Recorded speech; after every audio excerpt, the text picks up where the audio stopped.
Yahya Jammeh calling Liberian President Ellen Johnson Sirleaf late on Sunday night.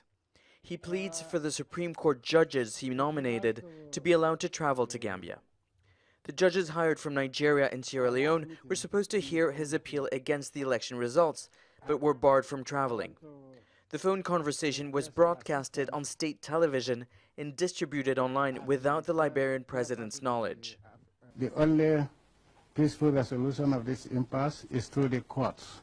Everything that we are doing is based on the Constitution of the Republic of the Gambia.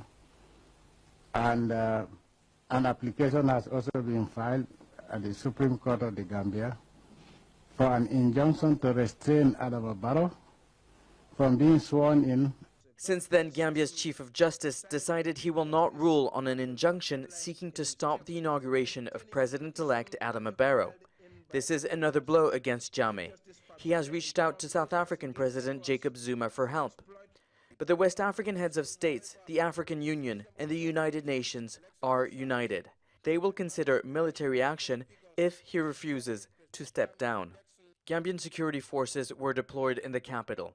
Some officers were arrested because of their political allegiances to Barrow. The president-elect is in Senegal, where he made this statement through his special advisor.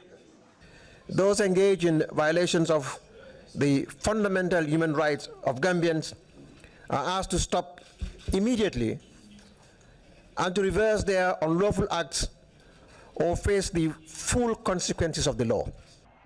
Just 20,000 votes separated Barrow from Jammeh.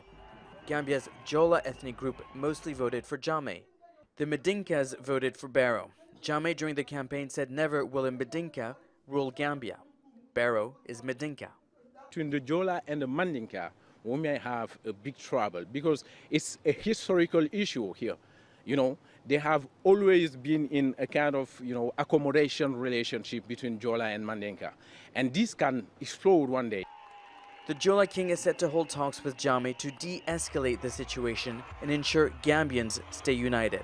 Barrow is determined to return to Gambia on January 19th. With the help of the international community, the man who was once a security guard in a department store in England is set to take down one of Africa's longest-serving ruler. But Yahya Jammeh will not go without putting up a fight. Nicholas Hawk, Al Jazeera, Dakar.